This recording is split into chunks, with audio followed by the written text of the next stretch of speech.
pembahasan kali ini kita akan membahas tentang reformasi ekonomi. Di sini kita akan melakukan wawancara pada salah satu narasumber kita, yaitu Bapak Yohanes. Selamat siang, Pak. Selamat siang. Nah, di Indonesia juga kata reformasi umumnya merujuk pada gerakan mahasiswa pada tahun 1998 yang menjatuhkan kekuasaan Presiden Soeharto di era setelah Orde Baru, yaitu era reformasi. Reformasi ini juga di Indonesia terjadi pada tahun 1998, di mana kala itu pemerintah Orde Baru dinilai tidak mampu menciptakan kehidupan masyarakat yang makmur dalam keadilan berdasarkan Pancasila dan Undang-Undang 1945. Nah, pada masa reformasi Indonesia ini kan mengalami inflasi apa ya? Nah, apa sih Pak penyebab dari inflasi yang terjadi pada reformasi ekonomi? Jadi ada beberapa hal, beberapa poin juga yang membuat sebuah negara mengalami inflasi, bukan hanya di Indonesia, ini ciri-ciri umumnya. Mungkin yang pertama itu adanya tekanan dari sektor penawaran. Jadi misalnya dari sektor penawaran itu adalah ketika kurs mata uang misalnya rupiah terhadap dolar, karena dolar itu kan patokan rupiah, bila itu asing gitu, itu semakin melebar. Salah satunya terus ketersediaan dari barang dan jasa, permintaan dari barang dan jasa dari masyarakat, tapi ketersediaannya tidak memungkinkan untuk memenuhi permintaan tersebut. Dan salah satu faktor lainnya dari tekanan penawaran ini adalah gangguan distribusi. Contohnya gangguan distribusi itu bisa dari adanya bencana alam, pandemi, itu bisa menyebabkan inflasi. Terus poin selanjutnya adalah tapi sama dengan dari sisi komunitas itu sama. Itu juga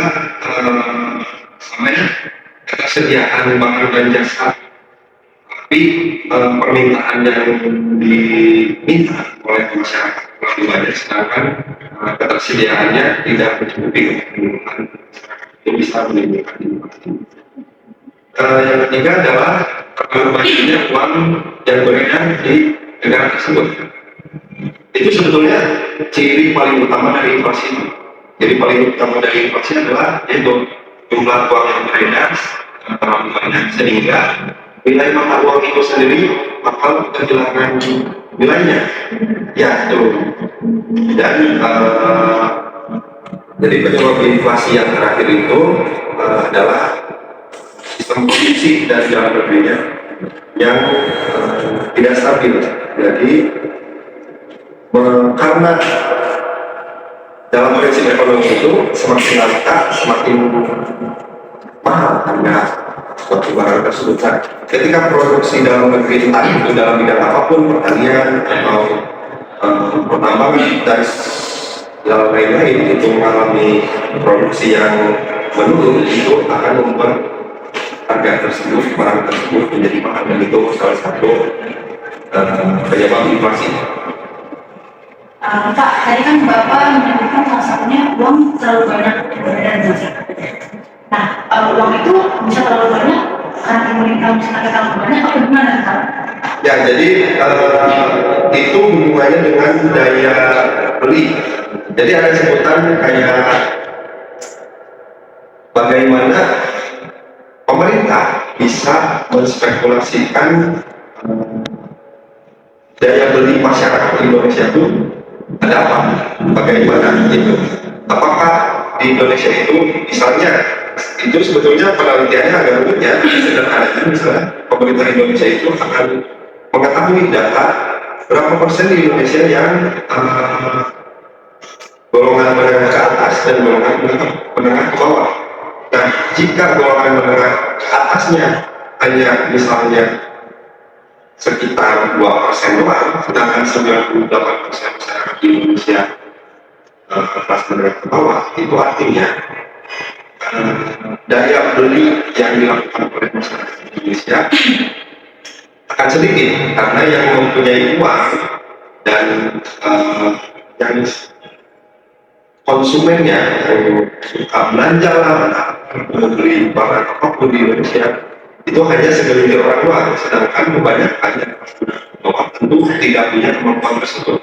Nah, jika pemerintah melakukan pencetakan uang terlalu banyak, itu akan membuat uang itu tidak bergerak, jadi tidak di asasnya, karena kita tahu uang itu kan alat tukar untuk membeli, sedangkan karena barangnya entah itu bersifat mahal yang memang daya belinya kurang dari masyarakat Indonesia, menjadikan uang yang beredar itu tidak tercapai. Nah, itu yang akhirnya membuat inflasi terjadi. Pertanyaan selanjutnya, apa penyebab Indonesia memilih untuk berutang ke negara lain, Pak? Jadi salah satu cara yang paling gampang negara-negara lain mengalami kesulitan meminjam kepada yang lainnya, entah itu negara lain atau lembaga keuangan yang ada di dunia ini. Tapi sebetulnya di kehidupan sehari-hari bernegara juga, utang itu adalah hal yang biasa. Itu menutupi neraca keuangan agar tetap stabil, apalagi di saat kesulitan keuangan. Ketika neraca keuangan itu mengalami defisit, maka salah satu cara yang paling simpel adalah meminjam kepada pihak lain. Dalam hal ini Indonesia di saat krisis moneter dan melakukan reformasi ekonomi itu cenderung memilih IMF dan World Bank atau Bank Dunia. Itu adalah dua lembaga yang memang khusus mengurusi masalah keuangan dan biasanya bakal membantu negara-negara yang sedang mengalami kesulitan keuangan, meskipun dalam tanda kutip ada syaratnya sama aja. Jadi itu memiliki sisi baik dan sisi buruk, karena dengan terlibatnya IMF dan Bank Dunia ini, Indonesia itu semacam dari lubang ke lubang, karena untuk menutupi utang sebelumnya melakukan utang yang baru. Tapi kita harus mengerti bahwa di saat memang sedang krisis keuangan, hal yang paling diprioritaskan oleh sebuah negara itu bagaimana menyelamatkan atau menstabilkan keuangan negara tersebut agar tidak dalam posisi krisis lagi. Jadi mungkin kebijakan pemerintah saat itu ada yang memilih berutang, itu karena tujuan utamanya adalah mengeluarkan Indonesia dari krisis keuangan dulu. Untuk utang selanjutnya mungkin sudah dipikirkan dengan spekulasi bahwa di kemudian hari pendapatan Indonesia akan semakin membaik dan bisa membayar utang secara berkala. Pak, ada masa presiden Indonesia, kita kan tahu ya, beliau itu menggantikan Bapak Soeharto buat kebijakan tinggi.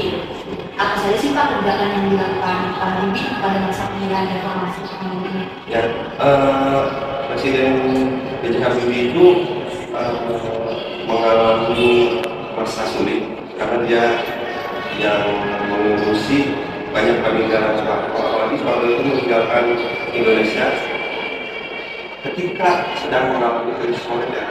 Jadi beliau mengeluarkan kebijakan yang disebut reformasi ekonomi itu berupa membuat bank sentral independen agar ada bank di Indonesia yang benar-benar tidak tertingkat dengan hal apapun, jadi benar-benar independen berdiri sendiri.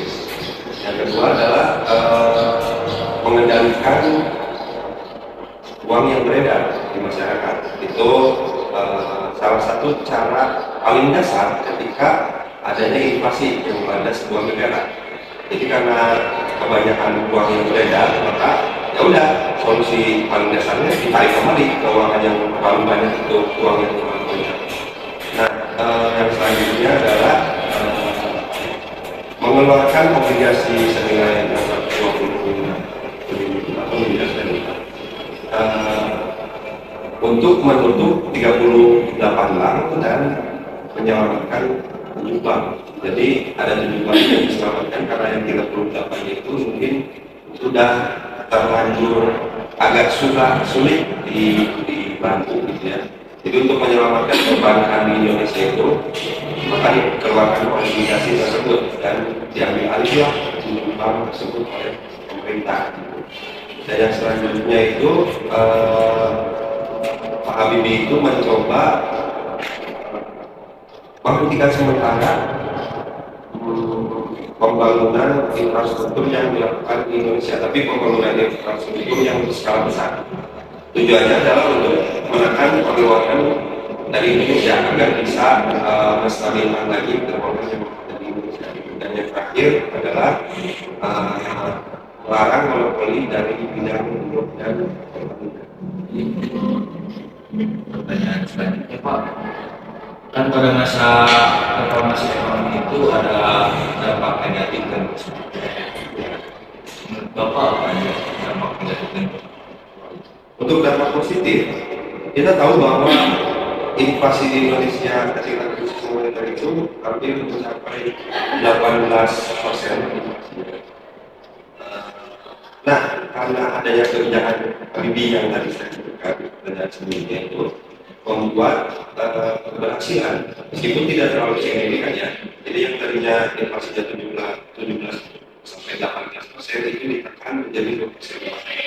Dan dalam segi pertumbuhan ekonomi juga tadinya minus 12%, yang tadinya berarti pendapatan Indonesia minus menjadi plus lagi meskipun itu juga batas 2%. Tapi bagaimanapun kita harus mengapresiasi pertumbuhan ekonomi menjadi plus lagi, tidak minus itu.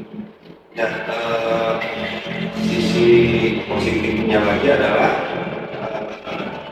dengan adanya hal-hal tersebut itu mengindikasikan bahwa kebijakan yang dilakukan Habibie itu berhasil, meskipun tidak terlalu signifikan, tapi secara proses itu menandakan bahwa Indonesia berada di jalur yang tepat.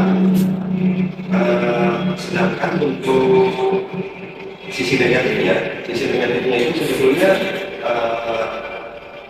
kalau dibilang banyak, ya banyak. Karena bagaimanapun Habibie itu mengalami masa yang sulit untuk mengatasi moneter tersebut. Tapi ada satu yang menjadi kontroversi dan catatan bagi para pakar ekonomi, salah satunya Wikian.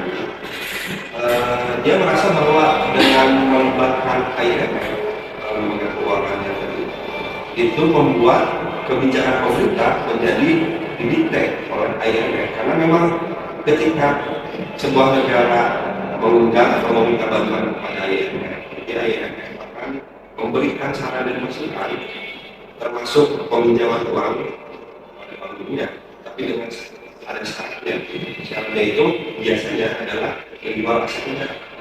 Nah, makanya dengan adanya IMF di Indonesia, memang pada akhirnya IMF membantu juga ada, tapi itu sisi negatifnya adalah ketika kebijakan pemerintah Indonesia yang ketika menurut Wikian harus A, tapi IMF pengen B, pemerintah Indonesia biasanya akan mengikuti saran dari IMF yang B, tanpa disadari bahwa kebijakan itu menimbulkan masalah lain di kebijakan itu. Mungkin itu salah satu dari dampak negatif ketika reformasi ekonomi yang dilakukan oleh Presiden. Tidak terasa ya Pak ya, kita udah ngobrol banyak. Aku juga udah mengikuti 2012. Kesimpulannya, inflasi ini terjadi karena adanya beberapa faktor. Faktor utamanya adalah karena tekanan dari sektor penawaran. Lalu penyebab negara Indonesia berutang ke negara lain untuk menjaga kestabilan neraca keuangan negara. Lalu kebijakan yang dilakukan B.J. Habibie itu untuk membuat bank sentral independen, lalu mengendalikan jumlah uang yang beredar di masyarakat, mengeluarkan obligasi senilai 650 triliun kurang lebih, lalu menghentikan sementara pembangunan infrastruktur yang berskala besar. Untuk dampak positifnya sendiri, adanya penurunan persen inflasi di pertumbuhan ekonomi yang tadinya minus menjadi plus walaupun hanya 2%. Lalu untuk dampak negatifnya, kebijakan pemerintah didikte oleh IMF dengan syarat menjual aset negara. Sekian pembahasan reformasi ekonomi pada kali ini.